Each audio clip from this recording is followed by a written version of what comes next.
გაგვიმარჯოს ჩვენ ვისაც ძლიერ გვიყვარს ლიტერატურა და შემდეგი ასე ვთქვათ გაგრძელება ინსტინქტისა, ხო? ანუ ბრუშობა. იმიტომ 7 სასიკვდილო ცოდვა პრაქტიკულად 7 ინსტინქტებია. ინსტინქტები, რომლებსაც როგორც უკვე ვთქვით, გასაქანი უნდა მივცეთ არა იმის გამო, რომ ჯილდო გველოდება და ცდუნება მთელი არსება ამისკენ კი არ უნდა მიმართოთ, არამედ უნდა გვესმოდეს ინსტინქტების მაცოცხლებელი და დამანგრეველი ძალა და როგორც ცხენებს უშვებთ, იმიტომ რომ გვინდა ეტლი სწრაფად გაქანდეს, ან შევანელოთ, ასევე ინსტინქტების მართვაც უნდა შეგვეძლოს, ხო? ანუ უნდა მიუშვათ, როცა გვჭირდება, რომ რაღაც გავიგოთ საკუთარ შინაგან რეალობას და გარე რეალობაზე და უნდა გავაჩეროთ, როდესაც დაღუპვას გვიქადის. ასე რომ და ჩვენ წინ იმაში ვილაპარაკე შიმშილზე და ახლა ვილაპარაკოთ ბრუშობაზე და საფარბეგი ხო გამზდელი, სადაც საფარბეგი ინსტინქტებს უთმობს და ანგრევს აბსოლუტურად ყველაფერს. იმედია კატათავიდან მომწყდება. და ამისი მთავარი მისცემთ თუ არა ინსტინქტებს გასაქანს და რა პოზიცია უნდა დაიკავოთ ინსტინქტების, ანუ ყოველთვის არის თქვენ თავში, ხო? ანუ ქავთ არის შესთავაზ უშვებს იქ, სადაც ფიქრობს ხავით და მთელი დღე და გონებას მიმართავს აქეთკენ და მოლოდინებს ქმნის და აღუთქვამს თავს რაღაც სანეტარო მას რა ქვია, არაჩვეულებრივ სანეტარო განცდებს, რომელიც არ შეიძლება მან მოგანიჭოს, საჭმელმა მოგანიჭოს, ინსტინქტის დაკმაყოფილება არ შეიძლება ეს მოგანიჭოს, იმიტომ რომ ინსტინქტის საწინააღმდეგოში გადადის, ჩლუნგდება, ხო, გაჩლუნგებს. იგივე ეხება ბრუშობას, ანუ ქალისადმი და მამაკაცისადმი დამოკიდებულებას, ხო, და ყველაფერი გაცილებით უფრო რთულია, ხო, თუმცა ჩვენ შევეცდებით მარტივად ავხსნათ, გაცილებით უფრო ღრმა არის და გაცილებით უფრო ბევრ ფსიქოლოგიურ ასპექტთანაა დაკავშირებული, მაგრამ ისევ ლიტერატურა გრძელი სიტყვა მოკლედ ითქმის შაირია ამათ კარგი, ანუ მხატვრულ სახეებს, რომლებიც შეუძლიათ, რომ ძალიან მარტივად დაგვანახონ ეს და ისევ ორი ლექსი გვაქვს შესაძლებელი. ერთი არის ისევ ავტორის ლექსი, როდის გაჩნდა ვალი და მეორე არის გრიგოლ რობაქიძის ლექსი რობაქიძის ხასა, რომელიც როცა ჩემ მოსწავლეებს ავკითხო პირველად, ანუ ასე ვთქვათ ძალიან იმცხეთეს, ხო? იმიტომ რომ დაინახეს შიგნით მხოლოდ რაღაც აკრძალული სიტყვები, ან აკრძალული ვნებები და განცდები, თუმცა იმის ვერ იმდენჯერ წავუკითხე, რომ ახლა უკვე შეჩვენენ და ცოტა ცივილური დამოკიდებულება ჩამოუყალიბდათ, ანუ ინსტინქტები, ასე ვთქვათ, დაჩლუნგდნენ და ახლა გონება მოქმედებს, ხო, ხანდახან ინსტინქტს იმიტომაც უნდა მიყვე, რომ ინსტინქტის შეგეშვას და გონებამ დაიწყოს ფიქრი, ხო, და ანუ რაღაცა სხვა ის ნახო, გულის ხმა გაიგო, ხო, და რომ ინსტინქტი ბღავის და გული ჩურჩულებს და თუ ინსტინქტს არ გააჩმევ, გულის ხმას ვერ გაიგებ. ასე რომ ეგ მომენტია ახლა, ხო, რომ ინსტინქტი გაჩნდა და გულის ხმით და გონების ხმით ხედავენ იმ გენიალობას ამ ლექსისას და იმ რეალობას, რაც ამ ლექსში ასე ღრმად არის გამოხატული, ხო, ქალისა და კაცის ურთიერთობაში. ოღონდ აქ ეს ვალი როდის გაჩნდა, წავიკითხავ ისე, რომ შეადაროთ, ხო? ადამმა რომ ღმერთი შექმნილ ლამაზებას მოჰკრა თვალი, ჩემი აზრით სამყაროში მაშინ გაჩნდა სიტყვა ვალი. შექმნის დღიდან მოკლე დრო შეუბნება ადამიანს ევა, რასაც კითხავ შემისრულებ, თორემ წნევა ამეწევა. შენც ხომ ატყობ ეს ფოთოლი ვერაფერს რო ვერ მიფარავს, უკეთეს მომიტანე, ვერ მივიღებ შენგან არას. და ედამმა წესის სამში შეასრულა კაცის როლი, წვალებით და ბევრი შრომით მოუტანა სხვა ფოთოლი. მაგრამ ევას ცოტა ხანში ზუსტად ისე როგორც წინა, ისევ ახალი მოუნდა, ის ფოთოლიც მოიწინა. დაგრძელდება დღემდე ასე, გავლენა აქვს ჩვენზე სრული, სუსტის ქესის პრეტენზიებს აღარ უჩენს დასასრული. კაბა ჩექმან ბეწვის ქურგის სასახლე და აგარაკის სტილისტსა და მაკიაჟს ხომ აღარ უნდა ლაპარაკი. აიფონი სულ ახალი მერსედესი ბოლო მოდის, სწრაფად უნდა შეუძინო, ვერ აიტანს დიდხანს ლოდის. ეს ჭირდება ის მიხდება გიფახურებს ლამაზ თვალებს, შენ კი სურვილს უსრულებ და ვეღარ ითვლი ამდენ ვალებს. კაცის ნეკნით მოგძერ წესო, ქალს არასდროს აუხილდა, შენთვის ვამბობ დაზღვევისთვის, სხვა ნეკნებს რომ გაუფრთხილდა. არასოდეს უხსენა რომ მარტისთვია მხოლოდ მათი, თუ გინდა რომ მთელი შეგრჩეს, მაგ სახე და მაგ სიფათი. ქალს საჩუქრად არაჩუქო იარაღი ცივი ომის ტაფა ნოხის. გასაბერტყი გასაბრწყელებელი ცომის, ვინაიდან ვერ გაიგებ რა მოხდება როდის რა დროს შესაძლოა ეს ნივთები შენს ხელზე გამოსცადოს, თუმცა ქალის გარეშე ხომ კატასტროფა არის სრული, მეც თავს ვისხობ, მიტომაც აქვს ლექს ასეთი დასასრული. დაიხარობაკიცა. ტანს გეტმასნება სველი ალერდი, ჭვირვალი კაბა გიმხელს თეძოებს, დაზიდული მაღალი მკერდით მიიფინები მწვანე ეზოებს, დაქნილი ფრჩხილით ტაროებს კორტნი და ტაროც ხვდება ძუძუს რძიანი, გაკოცებს ხაოს იმიდის ყლორტის დაატევრილი სხეულმზიანი, როგორც ავაზა შენთან მხურვალი დაეძებ კუროს, რომ დაგიურვოს. ხედავ და ვიცი შენი კუნთები დათესლილია ჩემი სურვილით, წამოვიწევი შენ გაბრუნდები გადალეწილი მხეცის წყურულით და გავარდები. დაგედევნები თეთრი მუხლები თითქოს კივიან, შენი ვარ, შენი მოდი გევნები. მე საგეწევი დაცხალწვივიან საგიყვან ხელში და გადაგისვრიდით საწნახელში, რომ შენი ტანით დავსრისო მაგრა წიფებ ტევნები. მაგრამ თვალები უნდობი ტალღა დახვლიკი ლუში, 1000 ქალი და ყველა მრუში, აშარა თუ ხარ კახპა და ურცხვი წყურია ვაჟი უცხო და უცხო, არა ხარ ჩემი, არ ხარ არვისა, თუნდაც არაოდეს არ ხარ უარზე იცოდე მოუგრე ხნებას ყუაზე ერთბაშად ჩექსო მღვინოს ქარვისა.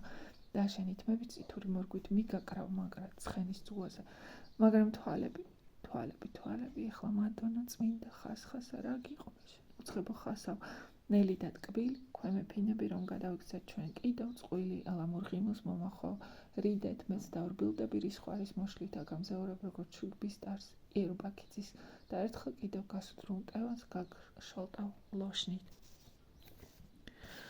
ანუ პირველი ლექსი ალბათ მამაკაცის ეგოს ამაღლებას ემსახურება, რომ ქალი ეს ახირებული ბავშვი, ინფანტილური ბავშვით არსება, ხო, ზუსტად როგორც ჩესტერფილდი წერს თავის ვაჟს, თავის წერილებში, რომელსაც ვერასდროს გაუგებ, რომელიც ასე ვთქვათ, საჭირო ბოროტება ამ ქვეყნად, რომელიც ცვალებადია. დაუკმაყოფილებელი, ანუ ინსტინქტივითაა, ხო, მაგრამ ცვალებადი, მაგრამ დაუკმაყოფილებელი, მაგრამ მომთხოვნი. ანუ ქალი სიცოცხლეა, ანუ ქალი არის სიცოცხლის ახალი წყარო, ქალი გულია. მაგრამ მამაკაცს ეს არ არის, ხო, მამაკაცი ძახს, რომ ქალი, ანუ პირველ ლექსში მამაკაცი ძახს, რომ ქალი აუცილებელი ბოროტებაა, სხვანაირად არ გამოვა და ამ აუცილებელი ბოროტებიდან რაღაცა სასიკეთო უნდა გამოვიდნენ, თუმცა რა სასიკეთო აქ ვერ ხვდები, იმიტომ რომ აქ მატერიალისტი ქალია, თუმცა ისიც არაფერს არ აშავებს განსხვავებით მზიასგან, ხო, გველის ჭამელში, რომელიც მატერიალისტი ქალის სახეა, იმის მაგრას რომ გაუგოს თავის ქმარს, რომელიც სიბრძნე იცის, სამოთხისებური სიბრძნე იცის და გაიზიაროს ეს მისგან, დეგრადაციისკენ უბიძგებს, ხო, ბრმა არის და ითხოვს, ანუ ეს ინსტინქტი ითხოვს, რომ დამაკმაყოფილე, ანუ შური, სხვა სფროდი ცეცხლი უნთია მეც მინდა. იქ ტრაგიზმია ისევ და ისევ, იქ რეალობაა, ხო, იქ გაკვეთილებია, რომლებიც უნდა ისწავლო. აქ ისევ არაფერი, აქ ისევ მხოლოდ მამაკაცის ეგო, რომ კიდევ ერთ მათრალმა კაცმა სუფრაზე თქვას, რომ შენ გენაცვალე რა, კაი ლექსია, ეგრეა ზუსტად, ხო. ხოლო რაც შეეხება რობაქიძის ლექსს, აქ არის მთელი სიღრმე ქალის არსებისა, რაც მამაკაცას ერთდროულად იზიდავს და აშინებს. ანუ ხორციელი მშვენიერება, რომელიც მთელი ქალის არსი, ხო, მთელი თავისი ხორციელი და სულიერი არსით მზესად არებს, ოღონდ პირდაპირ არ იძახის, იძახის აზიდული მაღალი მკერდით მიეფინები მწვანე ეზოებს, ანუ ეზოს შეიძლება მიეფინებოდეს მხოლოდ მზე. ანუ ქალი, რომელიც თავისი არსით ასხივებს სიცოცხლეს. მერე ეს აგრესია და ტაროც ხდება ძუძუს რძიანი, გაკოცებს ხლა და ანუ დაქნილი ფრჩხილი ტაროებს კორტნი, ეს აგრესიული ქცევა, ხო? ანუ ავაზა, საშიში, იმიტომ რომ ქალი შეიძლება იყოს საშინლად ჩურის მაძიებელი, ანუ ინსტინქტები ქალში უფრო ძლიერია, ხო, უფრო ოღონდ საინტერესო რომ ქალში შეერთებულია ორივე ინსტინქტი, ანუ საშინელი სისასტიკეც და ამავდროულად საოცარი მობიერებაც. ანუ შურიც და უანგარობაც, ანუ ქალი საწინააღმდეგო გრძნობებს აერთიანებს, ამიტომ არის გული, იმიტომ რომ ანუ გულს შეუძლია სამყარო თავისი სისრულით დაინახოს და ქალი ბნელსაც იწევს და ნათელსაც იტევს.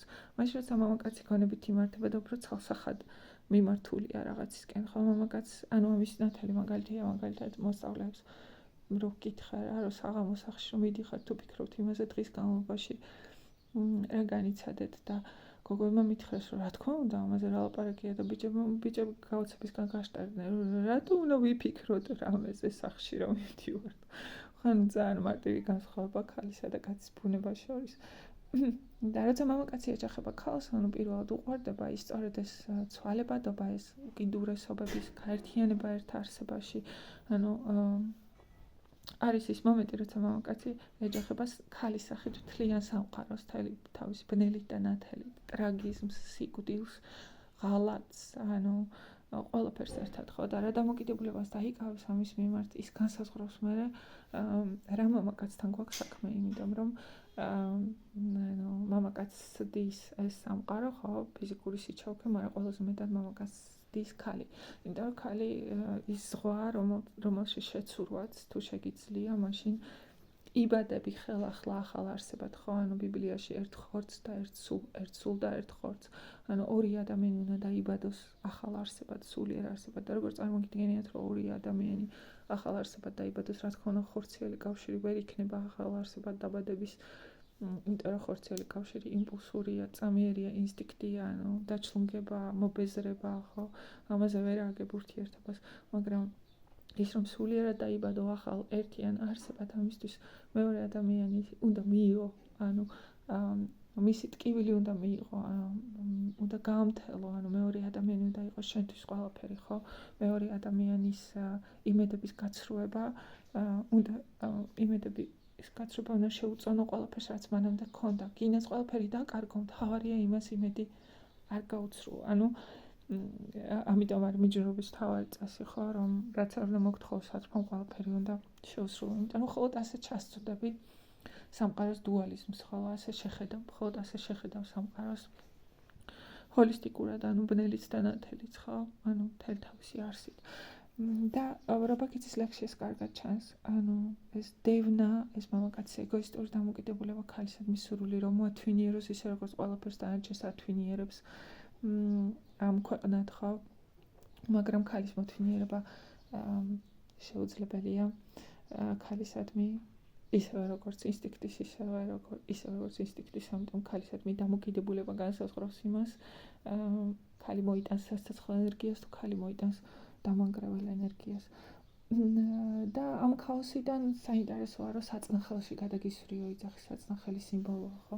ამ ქაოსიდან იბადება ღვინო, ანუ ამ ქაოსიდან იბადება სული, ამ ქაოსიდან იბადება ყველაფერი ის, რასაც ღმერთი ლაპარაკობს, ხო? მიმტევებლობა, ანუ გაეცი, ყველაფერი ის, რაც გონებისთვის უცხოა, ანუ რო გთხოვენ ერთ გთხოვენ იმას, როგორ არის, განსაცმელს მიეცი უფრო მეტი, ხო, გთხოვენ ამ დახმარებას აქამდე შენ დაეხმარე კიდევ უფრო მეტი, ანუ გაეცი და უკან დაგიბრუნდება, რასაც გასწევ. გონებისთვის ეს ყველაფერი გაუგებარია, მხოლოდ გულს შეუძლია გაიგოს ეს და ამიტომ სიყვარულიდან იბადება ეს ყველაფერი, იმიტომ რომ უფრო ღრმა კავშირი და უფრო ერთიანი კავშირი და უფრო ყოვლისმომცველი კავშირი ადამიანებს შორის არ არსებობს გარდა ქალისა და კაცის ურთიერთობისა, რომელნიც შემდეგ იბადებიან ერთ სულ ახალ არსებად, ხო? და ეს მომენტი კიდე, ხო, რომ ვერ გაურკვევია მამაკაც, ანუ ქალი მრუშია თუ წმინდანია, ეს უკიდურესობების თამაში, რომელიც ახელებს მას და კიდევ უფრო რთულს ხდის ურთიერთობებს. ხო, ანუ აქ მთელი სიცოცხლეა და იმ ლექსში იყო რაღაცა უბედურება. ანუ როგორ გამოგვადგება ეს ყველაფერი, ასე ვთქვათ, საფარბეგთან, ხო? ანუ სადუშვებს საფარბეგი იმ შეცდომას, რაც გააკეთა და როგორ მოხდა აქ. და რა თქმა უნდა, აქ უნდა ვილაპარაკოთ საფარბეგისა და ბათოს დამოკიდებულებაზე ქალისადმი და მიჯნურობისადმი, ხო? სოფხედვაში რა განსხვავება. ანუ თითქოს საფარბეგიც მიჯნურია და ბათოც მიჯნურია, ანუ საფარბეგი ზია ხანუმის გულისთვის ინალიფას ცხენის მოპარვას აპირებს თავს საფრთხეში იგდებს და თავადვე აღიარებს, ხო? აქ იძახის, რომ ზიახანომ შენც კი იცი, რომ ჩვენებით განთქმულია ბევრი კარგი ახალგაზრდა მისი ესხით და ბმულია მთვარესავით ხელუხლების ხივებს. ფენს და არვის ათბობს, მომხიბლავი შორეულად თანასწორად ყველას ატკბობს, ჯერ გახლავს, მიიბირებს, დაიმონებს, იგდებს ხელში, მერე უნდა გამოსცადოს, აგდებს მის მსხვერპლს. განსაცდელში მეც მომხიბლა ჯადოსანმა დამამარცხა, დამემონა და თუ ქალი მაჯობებდა არ ფიქრობდი, არ მეგონა. ანუ აქ ლაპარაკია იმაზე, რომ საფარბექსა და ზიახანომ შორის ომია. აქ არ არის სიყვარული, ხო, აქ არ არის მოწიწება და მოკრძალება, რაც მთელ სამყაროსთან მიახლოებისას გიპყრობს, იმიტომ რომ ქალი იტევს საკუთარ თავში მთელ სამყაროს, ხო, როგორც კიდევ ერთხელ ვლაპარაკობთ, როცა ამებზე ვლაპარაკობთ ჩემი მოსწავლეებს, ეგრევე ეს რაღაცა ისეთი, რა ქვია, გაყინული აზროვნების ისინი უტევთ ხოლმე, რომ ყველა ქალი და ესე რო იყოს და ისე რო იყოს. აქ ლაპარაკია ლიტერატურულ სახეებზე, ხო, სახეები, რომლებიც აერთიანებენ ყველაზე უფრო არსებიც, რაც ზოგადად ქალის სახეში და ზოგადად მამაკაცის სახეში და მათ ურთიერთობაში შეიძლება იყოს. კონცენტრირებული სახეებია, ხო? კონცენტრირებული სიცოცხლეა მათში. და შემდეგ ამ სახის საშუალებით უნდა შეხედო რეალობას, ამ სახის პრიზმაში უნდა გაატარო რეალობა და იქ მერე ან იმას აღმოაჩენ, ან იმას, აქ უკვე მერე აზროვნების საკითხია, ხო?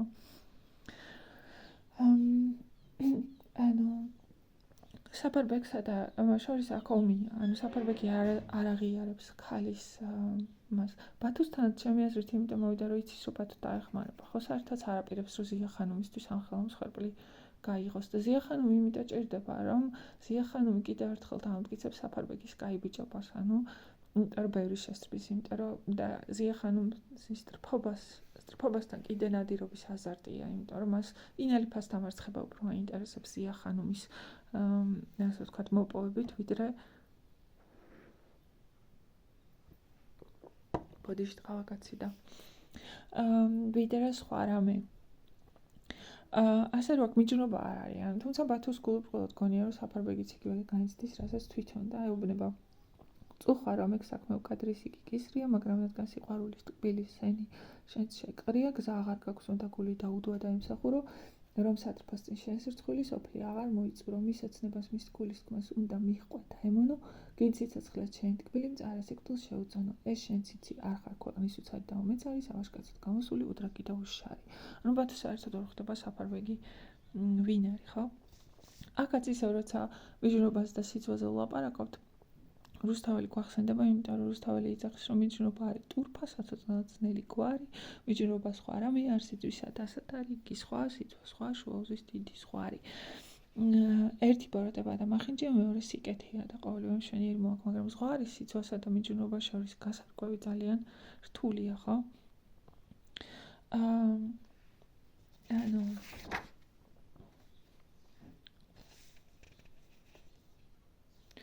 საფარს ხო, აქ რო შევადაროთ მაგალითად, როგორ ეპყრობა ბათუ ცოლს, ხო, სასოებით, როცა უკან ბრუნდება, სასოებით შედის.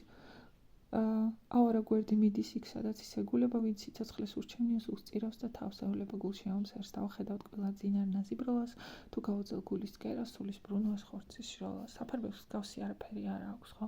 ის ზიახანუმ სასოებით არ უყურებს, სიცოცხლეს არ ურჩევნია, მისთვის სულს არ გაწირავს. პირიქით, ზიახანუმი მისთვის ჭირდება, რომ კიდევ უფრო აიმაღლოს ეგო. და რაც ხდება პრაქტიკულად ნაზიბროლასთან საფარბეგის დამოკიდებულებების ბრალია, ხო, რომ ქალი მისთვის უფრო ეშმაკთან თანაზიარიეს, მარაცვალებადი, ყალბი, მატყუ არ არსება, ხო, რომელსაც ვაჟი ყურია უცხო და უცხო, რომლის ეს მამაკაცების ეს ცინიკური დამოკიდებულება, მე ვიცი მაგას რა კაცი გინდა და რაღაცა ეგეთი, ხო? და რა შეიძლება მომხდარიყო იქ ამისი გააზრება, ფსიქოლოგიური გააზრება ადვილია, იმიტომ რომ ჯერ საფარი უყურებს ტკბება ნაზიბროლას მშვენიერებით და რადგან საფარი ახორცია, ის ნაზიბროლას შინაგან მშვენიერებას არ აკვირდება, ხორციელ მშვენიერებას აკვირდება და როგორც ქავთარი ხავიძე ფიქრობს და სურულები უმძაფრდება და მე რო ვერ იკმაყოფილებს ამ სურულებს მძაფრდება იგივე ხდება აქაც, ხო, როცა ახორცობას მიჰყვები და ვერ ხვდები ახორცობის საშიშროებას, ხო? ნელა სურვილები შემოგეგზნება და მე როცა ქალი უარს გეუბნება ამ უარის არ გჯერა, უფრო ფიქრობ რომ თამაშობს ეს ყველას ერთ და იგივე რაღაცა უნდა და მე უკვე ინსტინქტი ირთვება და ინსტინქტთან უკვე ყველაფერი ტყუის იქამდე არ უნდა მიიყვანო საქმე, ხო? ანუ საინტერესოა რომ მეორე დილით როცა საფარი იღვიძებს და ბათუ არაფერს ეუბნება, ფიქრობს რომ ქალმა ნამუსი შემინახა და ეს ადასტურებს იმას რომ ნაზიბროლა მართლაც ჩვეულებრივი ქალია და ყველა ქალი ერთნაირია, ხო? სირცხოს მოერიდა და არა თქვა ესე იგი მეც მოეწონა ჩემთან გატარებული ღამე, მაგრამ როდესაც მე ბათუ და ანუ კიდევ ერთი მომენტია რომ საფარი ყველას ეჯიბრება ბათუსაც, რა თქმა უნდა და ფიქრობს რომ რითი ვარ ბათუზე ნაკლები რატო უნდა მითხრას ნაზიბროლამ უარი, მაგრამ საფარისთვის არ არსებობს არაფერი წმინდა, არ არსებობს არაფერი სულიერი და სულიერი ნიშნავს იმას რომ დაიმცირო თავის ხვის წინაშე, გასცე სხვისი გულისთვის, ანუ სიცოცხლე გაწირო სხვისთვის, რაც ინსტინქტისთვის აბსოლუტურად წარმოუდგენელია, იმიტომ რომ და გონებისთვის რომელიც ინსტინქტსაა ყოლილი, იმიტომ რომ ერთადერთი სიცოცხლე ინსტინქტური სიცოცხლე ჰქონია და სულიერ სიცოცხლეზე არაფერი არ იცის. ამიტომ ასეთი მნიშვნელოვანი მიჯნურობა, ხო? იმიტომ რომ მიჯნურობა არის ის, სადაც იბადება ახალი სულიერი ადამიანი და ახალი წესრიგი, ღვთაებრივი წესრიგი, რომელიც აბსოლუტურად ეწინააღმდეგება რჯულს, ინსტინქტებს და ასე შემდეგ. მაგრამ ანუ რამდენად აუცილებელია ეს ცხადია, იმიტომ რომ გადამწყვეტ მომენტში თუ ინსტინქტებს დაუთმე, ამან შეიძლება გაგანადგუროს და ანუ გახეთქოს ის ბუშტი, რომელშიც ცხოვრობ, რომ გონია თავი საუკეთესო ადამიანად. ანუ აქ შეიძლება შეადაროთ ინენჩვილის ნოველას ფრთხება ნაყოფი დამბაჩის ხმაზე, ხო, სადაც გენერალი ბოლოს დგას სადგურის შუა გულში გაშებული და თავის გახვრეტილ ქუდს დაჰყურებს ასე მოსდის საფარსაც, როცა ბათუ ეუბნება სიმართლეს და საფარს აინგრევა თავზე ყველაფერი უკვე აღარ იცის ვინ არ და რა არის და იმასაც ხვდება რომ ნაზიბროლაში არც ერთი მისხალი მრუშობისა არ არის, რადგან მასზე უკეთ ვინც ის რად გიჯდება სირცხვილის გამჟღავნება სხვებთან, ის ხვდება რომ ასეთი ქალისთვის მისნაერ მამაკაცთან ნებისმიერი შეხება შეურაცხყოფელია. არა და ასეთი ქალია მხოლოდ ვისთვისაც შეიძლება სული გაყიდო. ნაზიბროლას ბათუ უყვარს იმ სულიერი სიმამაცისთვის, თავდაბლობისთვის, ხერბლისთვის, რომლის გახებაც საფარბეგს უბრალოდ არ შეუძლია. საფარი კარგავს ყოველგვარი მეც როდესმე სამოთხეს მისწვდება, ამიერიდან მისი ცხოვრება ჯოჯოხეთია. და შეგიძლიათ ეს ყველაფერი შეადაროთ მარგოსა და იმის თეიმურას და ჯაყოს სამკუთხედს, სადაც მარგო არათუ ანუ სადაც ნაზიბროლას თქმაც არ ჭირდება, ხო? ნაზიბროლა განიცდის იმ ბოროტებას, იმ ეჭვს, იმ საშინელებას, რაც საფარმა დათესა მის სულში და ბათუსთვის მთავარი პირველი ინსტინქტური გაბრუების შემდეგ, ხო, რომ ჩაიკეცება და უყურებს ცოლს, მთავარი ის არის, რომ გადაარჩინოს მეუღლის სული. ამიტომ ეფერება, ამიტომ უშრობს ცრემლებს, ამიტომ მეუბნება, რომ ზღაპარია ყველაფერი დაივიწყე, ხო? მე და შენი სიყვარული წმინდა არის. ვერაფერი მოერევა, ანუ განსაცდელია ეს ღვთისგან და ერთად უნდა გავიაროთ. განსხვავებით მარგოსგან, რომელსაც გაუპატიურება დასჭირდა, რომ ინსტინქტი გაღვიძებოდა, შეიძლება ესე ითქვას. ანუ მარგოსთვის მამაკაცად მიდამოკიდებულება ალბათ მარგოსია ყველაზე მცდარი, ხო, რომ მამაკაცი შეხედა როგორც აუცილებელ ბოროტებას, ანუ თუ მამაკაცი უყურებს ქალს როგორც აუცილებელ ბოროტებას და ქალი უყურებს მამაკაცს როგორც აუცილებელ ბოროტებას, თავისთავად აქ კარგი არაფერი არ არის, ხო?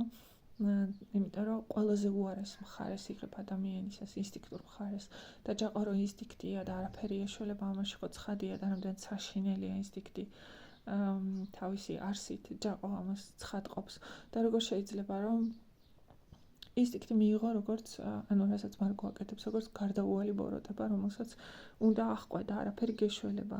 თუ ასე ცხოვრობ ამ დამოკიდებულებით ცხოვრობ ინსტინქტისადმი, მაშინ არც მორალი გაქვს, არც სულიერი ძალა, არც გადარჩენის უნარი, არც მშვენიერება, არაფერი ამ ქვეყნად, ხო, იმიტომ რომ სხვა სიტუაციებში ყველაზე საშინელ რაღაცებს გააკეთებ, მარტო შენსას მიაღწიო, რასაც ჯაყო აკეთებს და ჯაყო სუსტია, ანუ ჯაყო ძალას ანუ ჯაყო ძლიერი არ არის, ჯაყოსაც სუსტებს ურტყამს და სადაც ძალას იგრძნობს, ეგრევე თმობს, ხო?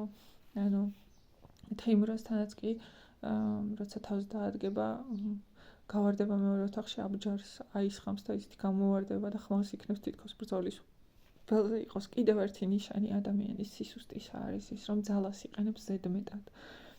იმის მაგირად, რომ ადეკვატური იყოს სიტუაციის, იმიტომ რომ ელანდება რაღაცები, ეშინია, ხო, შიშს ვერ ერევა და მუდმივად მერყევია. ანუ და შემდეგ უკვე ხევისბერი ქოჩა. ხევისბერ ქოჩაში სიტუაცია კიდევ უფრო რთულდება. იმიტომ რომ ხევისბერ ქოჩაში არ არის მხოლოდ ინსტინქტები, აქ სიყვარული, ხო, იმიტომ რომ ონისა რა თქმა უნდა ვერ იფიქრებდა იმაზე, რომ ანუ თავის მეგობრის სატრფო შეუყვარდებოდა, წამში მოდის, გრძნობა განცდა, არსაიდან მოდის და როგორც ოთარ ჭილაძე იძახის, რაც შემთხვევით იბადება ყველაფერი ის არისო ნამდვილიო, მასე ხო, ის რაც მოდის არსაიდან, რაც მოდის ინსტინქტების სიღრმიდან, რაც მოდის ცნობიერების სიღრმიდან არის ღვთაებრივი, იმას ვეძახით ღვთაებრივს. ანუ ონისის პრობლემა ის არის, რომ პირველი დილემა რაც დაიბადება არის ის, რომ ანუ განსხვავებით ტარიელისგან და აქ ტარიელთან ძალიან კარგი პარალელი შეიძლება გავავლოთ. ტარიელი ფხიზლდება 3 დღიანი გულის დასვლის შემდეგ და მარტო იმას ფიქრობს ღმერთს ევედრება, რომ დათმინების უნარი მომეცი, მოთმინების უნარი მომეცი, რომ გადავიდე ჩემს სახლში და მეფე დედოფალმა არ გამიგო, რადგან დამაშორებენ ნესტას. მიუხედავად იმისა, რომ ტარიელის სიყვარულიც ადამიანებისთვის მიუღებელია, აშკარად და სასაცილო, ხო? ანუ ტრაგიკულიც კი, იმიტომ რომ შოთა ამაზე ბევრს არ ლაპარაკობს, ძალიან გაკვრით აღნიშნავს, მაგრამ ცხადია, ყურადღება უნდა მივაქციოთ იმას, როცა ტარიელი იძახის, რომ თუ გაიგეს მეფე დედოფალმა, აქ არ გამაჩერებენ. ესე იგი, მასა და ნესტან შორის გადაულახავისო, ანუ ესე ვთქვათ, ბარიერებია, რომელსაც სოციუმი და მათ გარშემო ადამიანები ქმნიან, რომელსაც რჯული ქმნის, რომელსაც ადამიანთა კანონი ქმნის, ხო? ანუ რა არის ეს ბარიერები, ამაზე რუსთაველი აღარ გველაპარაკება, მაგრამ ცხადია, რომ ესეა. მაგრამ არელი არ ფიქრობს ონისესავით, რომ მე და ნესტანი ერთად ვერასოდეს ვერ ვიქნებით და რა აზრი აქვს ნესტანის სიყვარულს. იმიტომ რომ რეალურად ონისი ამას ფიქრობს. მე და ძიძია ერთად ვერასოდეს ვერ ვიქნებით, რა აზრი აქვს აუყვე ამ გრძნობას, ხო? ანუ ტარიელისთვის ხადია, რომ მხოლოდ ნესტანის აზრი ჭირდება და სხვა არავის, ხო? ნესტანი რო წარულს მისწერს, ცოცხლდება და ცხოვრების ხალისი უბრუნდება. ონისეს კიდევ ვიღაცის ნებართვა სჭირდება, რომ ძიძია უყვარდეს. ანუ ღალატი, ვიღაცა იძახის, რომ ღალატობს მეგობარს. ხო, მაგრამ რას განიცდი ის ღალატია? განცდა ხო ღალატი?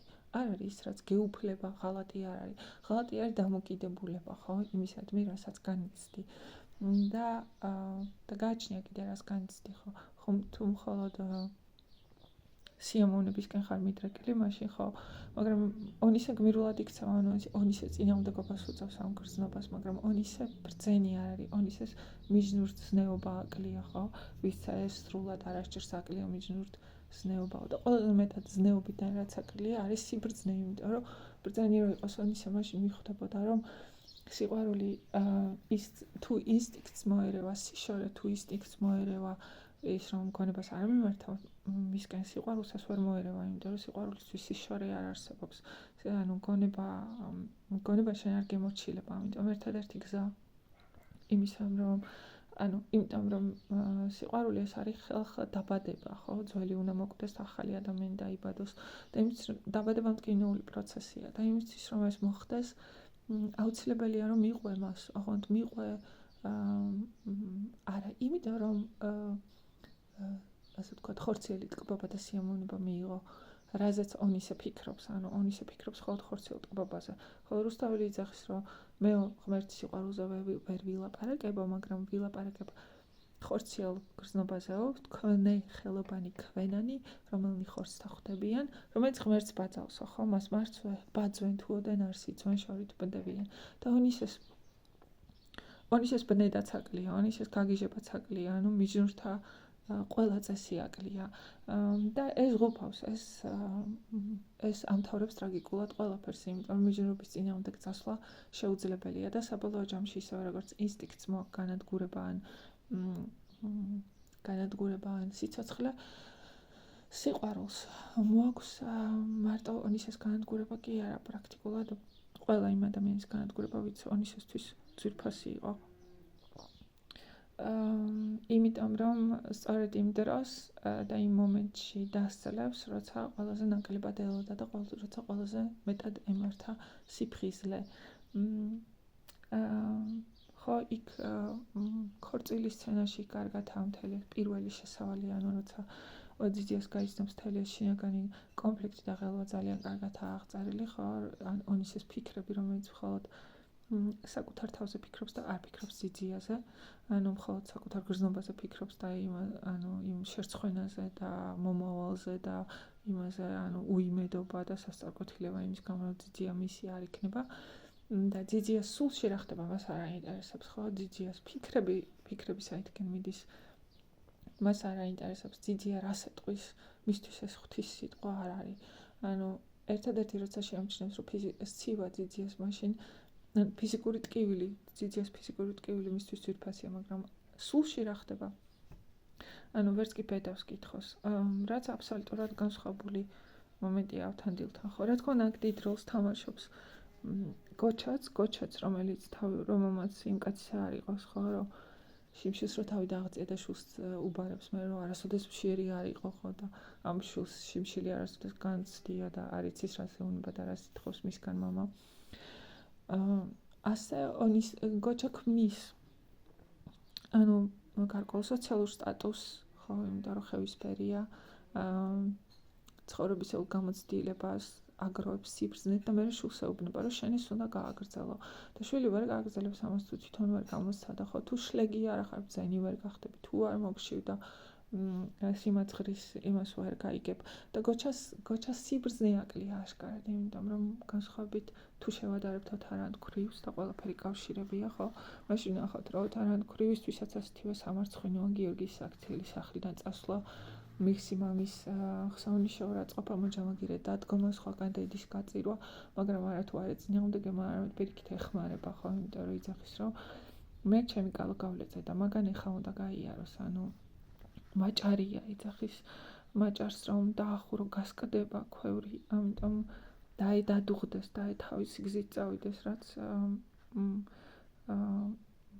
იმას გოჩას არ ესმის. გოჩა ხდება ყველაფერს, რაც ხდება მის შვილის სულში, მაგრამ არც გოჩას არ აინტერესებს ონის ეს განცდები, აინტერესებს მხოლოდ ის, რომ ის მომენტიც არა, რომ მორალურად გაკიცხოს და უთხრას, რომ ეს როგორ მოგივიდა, ამას არ ეუბნება, ხო? არამედ ეუბნება, რომ არავითარ შემთხვევაში ჩემი ოჯახის სახელი არ შეერცხვინა, რაც უკიდურესად არა ადამიანურია და შედეგები ძალიან ცუდი გამოიღო. ასე რომ და სად არის ონის ეს შეცდომა? ონის ეს შეცდომა არის ის, რომ მიჯნურობის წესები არ იცით და მიჯნურობას უყურებს, სიძვისკენ მიდის, არ მიდის ღვთისბაძვისკენ, არამედ მიდის სიძვისკენ. და ჩემოსწავლეებს სიყვარულზე ძალიან ცუდი წარმოდგენა აქვთ, იქიდან გამომდინარე, რომ თანამედროვე პოპკულტურა ძალიან არასწორ სახეს გვაძლევს სიყვარულისას და ადამიანისას ზოგადად, ხო, და სიყვარული ასოცირდება უფრო ხორციელ რაღაცა, თქვათ, sugar coated დაშაქრულ დათაფლულ ენასთან, ხო, რაღაცა ფანტაზიებთან, ვარდისფერ ფანტაზიებთან და უნდა ითქვას, რომ ესეც ჯანსაღი მხარეა, ხო, რომ არ მოწონთ ეს, მაგრამ ამისგან ვერ თავისუფლდებიან და მთელი გაკვეთილი პრაქტიკულად იმისთვის ვიბრძვით, რომ გათავისუფლდნენ ამისგან და დაინახონ სიყვარულის უფრო ღრმა ასპექტები. და თქვათ ამის მაგალითს გვაძლევს ფილმები, ხო, თქვათ და მე პრაქტიკულად ვარ ხოლმე და ფილმების მონაკვეთებს იმ მონაკვეთებს ვანახებ ერთი-მეორის მიყოლებით, სადაც ეს ჩანს, რატომ არის სიყვარული ყველაზე მნიშვნელოვანი ამ ქვეყნად, ხო, იმიტომ რომ მოდი ქართველი ეგოცენტრული მამაკაცისთვის მთელი ეს სინეს გამოვლება და თავმდაბლობა მხოლოდ ხორცის სახილია და ამ შემთხვევაში დასცინიან გმირს, რომელიც ვთქვათ, სატრფოს მიმართ რაღაც განსაკუთრებული განცდითაა, ხო, შეპყრობილი, ეს უნახავი, ეს ქალის უნახავი, რაც საშინელებაა, იმიტომ რომ და ეს ცნობიერება გამჯდარია, მამარდაშვილი იძახდა, ხო, რომ ჩვენ მოვდივართ იმ ჩვენში დალექილია იმ სიბნელის ნაწილები, რომლიდანაც მოვდივართ და ამ სიბნელისგან უნდა გათავისუფლდეთ და ჩემთვის ერთ-ერთი სიბნელე ეს არის, ხო, როცა აბსოლუტურად ყველაფერს ესეთი ირონიული აგდებული და მოკიდებულებით უყურებ ჯაყავ, ხო, დედამიწა ტრიალებს, ღერძი შენ აქ თავში თეიმურას ხახახახა. როცა იმდენად ვიწრო გონება გაქვს, რომ შეუძლებელია იქ რამე ჩატიო და მე ერთადერთი გზა ცინიზმია და ამცირება და განადგურება რაღაცის, ხო. და ვთქვათ, ესეთი მომენტია თქვათ ეხლა რასაც ვუყურებ არის North and South 4 სერია, მინი სერია 2000 რომელში გადაღებული 4-ში მგონი და აქ კარგად ჩანს ანუ ქალისა და მამაკაცის ბუნება და მათი დამოკიდებულება და როგორ უბიძგებენ ერთმანეთს იმისკენ რომ უკეთესები გახდნენ. ან მაგალითად Beyond the Borders Angelina Jolie და უამრავ ფილმია სადაც ეს ჩანს ანუ ეს როგორ იბადება რაღაცები ან თუ ლიტერატურა გულისხმობს რაღაცებს მოკლედ ამისი გავრცობა და კონკრეტული სიტუაციებში ამოცნობა და თანამედროვე მის გამოყენებაც ძალიან კარგი. ანუ მაგალითად North and South-ში ის პერიოდია, როდესაც ფაბრიკის მუშები, გაფიცული ფაბრიკის მუშები ფაბრიკაში მოვარდებიან და უნდა დაუპირისპირდნენ უფროს და აივანზე გასულ უფროს დიდი ალბათობით შეიძლება რომ ძალადობაში გადაიზარდოს და ესროლონ რამე და მაშინ მთავარი გმირი ახალგაზრდა ქალი აივანზე გავარდება იმ მიზნით რომ დაიცვას და განმუხტოს სიტუაცია და ბოლოს ქვამას მოხვდება და ეს კაცი შეცდომი, ანუ ეს კაცი თავისი მამაკაცური ეგოდან გამომდინარე და იმ პერიოდის იმდან გამომდინარე ჩათვლის რომ ქალმა ეს მისი გულიც გააკეთა და ხელს თხოვს რაც ქალი ეუბნება რომ ამას მე ნებისმიერი ადამიანისთვის გავაკეთებდი, რასაც მამაკაცი უბრალოდ გაოცებულია, როგორ შეიძლება მსგავსი სისულელე. და ანუ მთელი ნაწარმოები პრაქტიკულად ეს არის, რომ ეს ახალგაზრდა ქალი როგორ აწუდის ხო თავის მეგობარ მამაკაცებს, თავის გარშემო მყოფთ სამყაროსადმი ამ ასე ვთქვათ ბრძნულ დამოკიდებულებას, გულიდან წამოსულ დამოკიდებულებას, ხო, რომ ადამიანი მარტო გონება არ არის, რომ ადამიანს გულიც აქვს და გააჩნია რას გააღვიძება ადამიანში, ანუ რომ ურთიერთობები დათმობაზეა აგებული, რომ პირველმა ხანდახან ანუ შენ იწყებ რაღაცებს, რომ შენმა ანუ როგორც ოდიშარიასთან არის ხო, რომ გაღმელი და გამოღმელი ქართველები ართმობენ და ბოლოს შეთანხმდებიან რომ პირველ საათზე შეწყვიტონ ბრძოლა, რაც არც-ერთმა არ დათმოს, იმიტომ რომ თავის დამცირება ანუ იმიტომ რომ გარანტიები ჭირდებათ, იმიტომ რომ რისკზე წასვლა არ უნდათ, იმიტომ რომ თავის დამცირება გქონიათ ყველაზე დიდი უბედურება, მაშინ როცა უბედურება სწორედ ის დათმობა არ შეგიძლია. იმიტომ რომ როცა თავს იმცირებ და ანუ დაუცველი ხდები მეორე ადამიანის წინაშე. თუ მეორე ადამიანმა მაინც დაგარტყა, შენში იბადება მორალური უპირატესობის განცდა, რომელსაც ვერაფერი ვერ შეარყევს, იმიტომ რომ შენ 100%-იანი იცი რომ კარგი ხარ. აქ უკვე აღარ არის რომ ვიღაცა მეუბნება რომ კარგი ვარ ხო? ან რამის გეშინი, ანუ ხედავ, ყველაფერს ნათლად ხედავ, იმიტომ რომ შიში რას წაკეთებს არის ის რომ გიშლის რაღაცები დაინახო. ასე ისე როგორც ინსტინქტი გიშლის, გულისხმა გაიგო. მოკლედ, იმედია ძალიან გაურკვევლად არ ვილაპარაკე, იმედია ეს ყველაფერი წაგადგებათ. იმედია უქმად არ ვიღწვი და თუ უქმად ვიღწვი, მაშინ ჩვენ დიდი ილიას თავის ესხები, უქმად შრომას, უქმად შრომას ჯობიაო და ბედნიერ დღეს გისურვებთ და კარგად წანდებოდეთ.